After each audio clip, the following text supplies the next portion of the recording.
Bonjour et bienvenue sur le podcast For Me Talks. Dites-moi, quel temps fait-il dans votre bout du monde?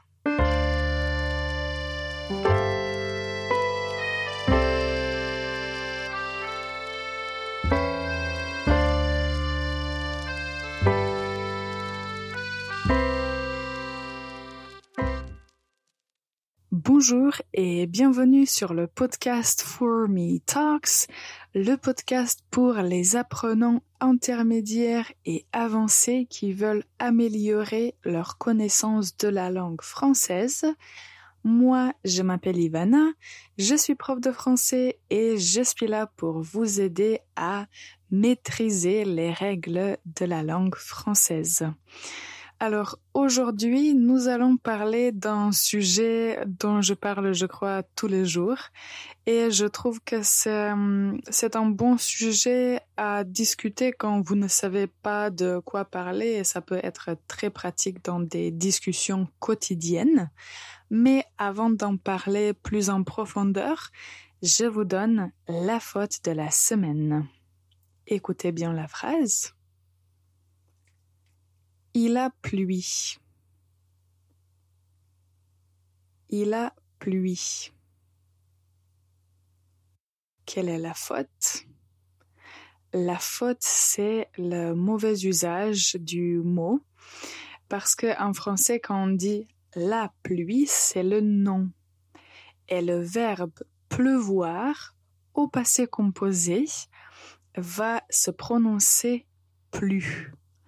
Donc, la phrase correcte va être « Il a plu ».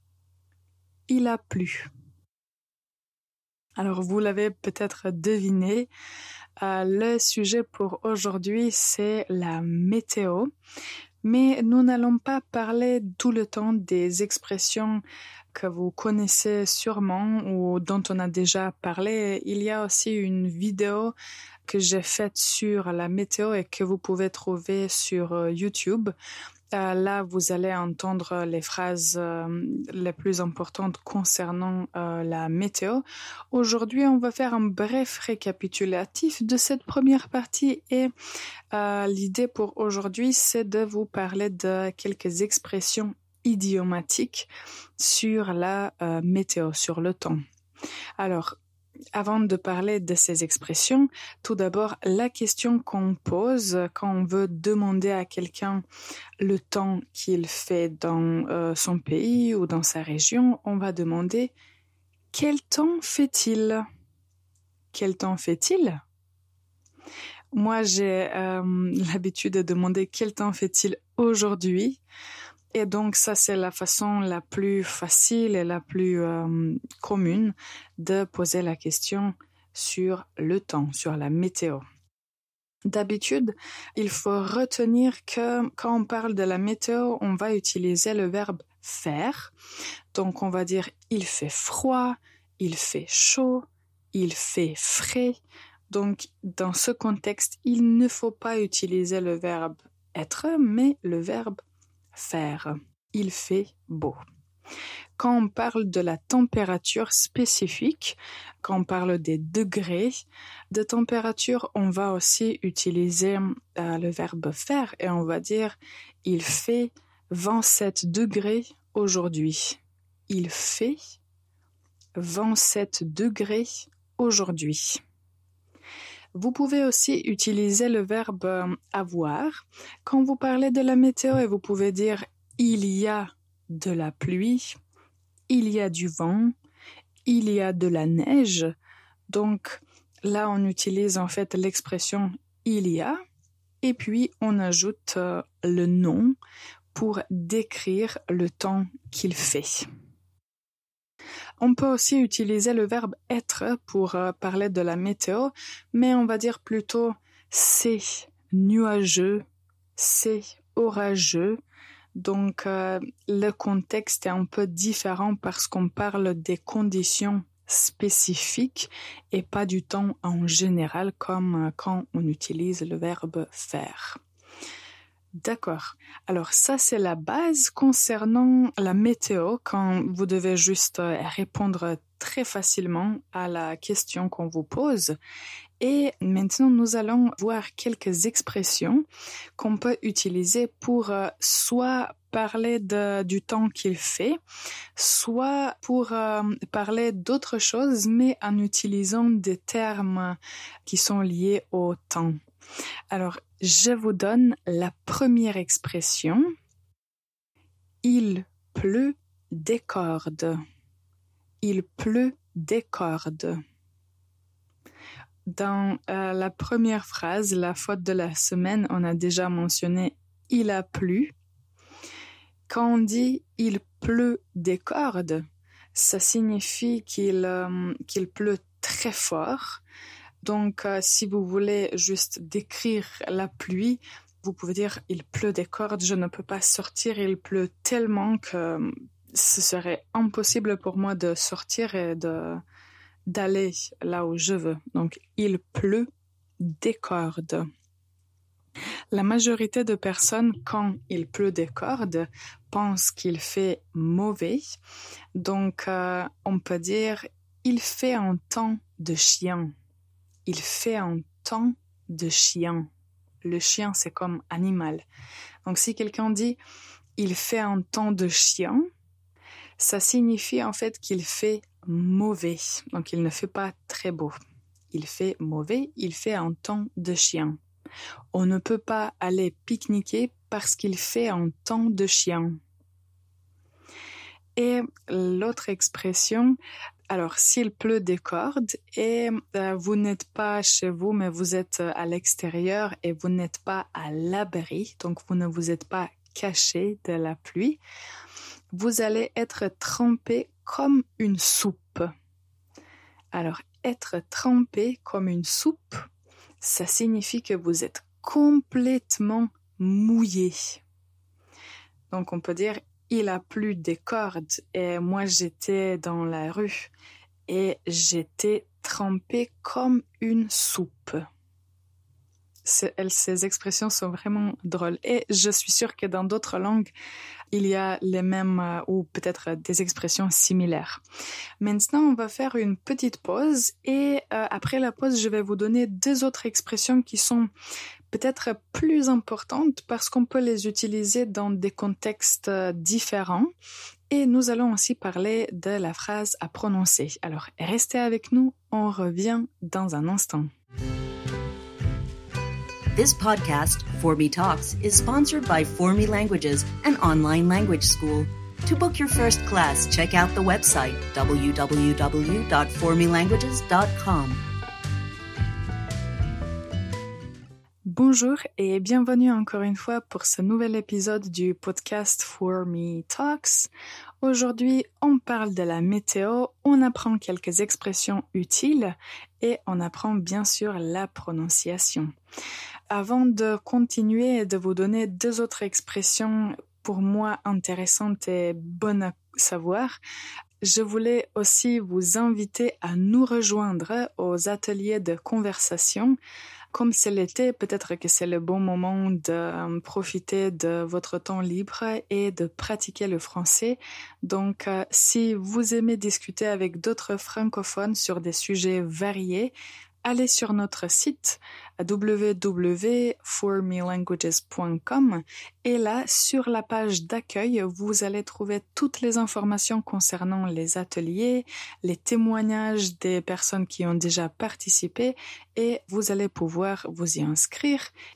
Quand vous vous y inscrivez, il vous reste juste à attendre et après à choisir la date ou les dates qui vous conviennent pour participer aux ateliers. Donc, allez sur notre site pour lire plus sur nos ateliers de conversation. Alors, maintenant, il nous reste deux autres expressions. On va choisir d'abord l'expression avec le verbe faire. Faire la pluie et le beau temps. Si on dit pour une personne, le directeur de cette entreprise fait la pluie et le beau temps, le directeur de cette entreprise fait la pluie et le beau temps, ça signifie que ce directeur a beaucoup d'influence et que c'est lui qui prend toutes les décisions. Donc, il fait la pluie et le beau temps, c'est lui qui décide, qui a une grande influence. Et la dernière expression pour aujourd'hui, c'est avoir le vent en poupe. Avoir le vent en poupe. Alors, j'aime bien cette expression parce que j'ai l'impression que cette expression est maintenant, je dirais, à la mode. Donc, on peut dire par exemple, depuis qu'elle a rencontré Pierre, elle a le vent en poupe. Ou depuis qu'elle a trouvé un nouveau travail, elle a le vent en poupe. Cette expression « avoir le vent en poupe », ça signifie que cette personne se trouve dans une période de succès, qu'elle a de la chance et que tout va très bien pour elle ou pour lui. Donc, on dit « avoir le vent en poupe ». Avoir le vent en poupe. Alors, je répète encore une fois les expressions qu'on a mentionnées aujourd'hui. Il pleut des cordes. Il fait un temps de chien. Je suis trempée comme une soupe. Il fait la pluie et le beau temps. Elle a le vent en poupe. N'hésitez pas à réécouter cette partie ou peut-être à noter ces expressions parce que vraiment elles sont très pratiques et vous pouvez les utiliser peut-être même aujourd'hui. Donc ça, je trouve que c'est utile et surtout quand vous parlez avec des Français, même si vous ne mémorisez pas les expressions immédiatement, c'est bien de connaître ces expressions parce que comme ça, si les francophones les utilisent, vous allez pouvoir comprendre de quoi ils parlent. Et la dernière chose pour aujourd'hui, c'est notre phrase. Alors, si vous n'avez pas encore téléchargé notre document qui contient 50 phrases essentielles, allez sur notre site et sur la page d'accueil, vous allez trouver cette partie qui est consacrée à ce document et vous allez pouvoir le télécharger gratuitement. La phrase que j'ai choisie pour aujourd'hui, c'est « Pouvons-nous parler plus tard ?» Pouvons-nous parler plus tard? Si par exemple vous vous trouvez dans une situation où peut-être vous n'avez pas le temps de parler ou vous ne voulez pas parler de quelque chose ou du sujet en question, vous pouvez demander à votre interlocuteur « Pouvons-nous parler plus tard ?» Donc on utilise le verbe pouvoir. Pouvons-nous parler plus tard? C'est une phrase très utile, donc n'hésitez pas à la répéter et à apprendre comment bien prononcer tous les mots. On peut aussi, au lieu de dire « pouvons-nous parler plus tard », on peut dire « peut-on parler plus tard ?» ou bien « on peut parler plus tard ?» Il y a plusieurs façons de dire la même chose, mais vous retenez une possibilité et après vous allez plus facilement varier et changer l'ordre des mots et apprendre d'autres possibilités. Ok, alors aujourd'hui, on a parlé de la météo, on a mentionné quelques expressions dont une partie était liée à la pluie et au mauvais temps. Moi, j'espère que dans votre bout du monde, il fait beau ou au moins que vous aimez le temps qu'il fait. Et s'il y a des expressions concernant la météo que vous avez apprises et que je n'ai pas mentionnées, n'hésitez pas à nous écrire. J'aimerais bien avoir votre retour, donc je suis là pour lire vos commentaires. Merci à toutes les personnes qui ont écouté cet épisode jusqu'à la fin. Bonne journée et à très bientôt.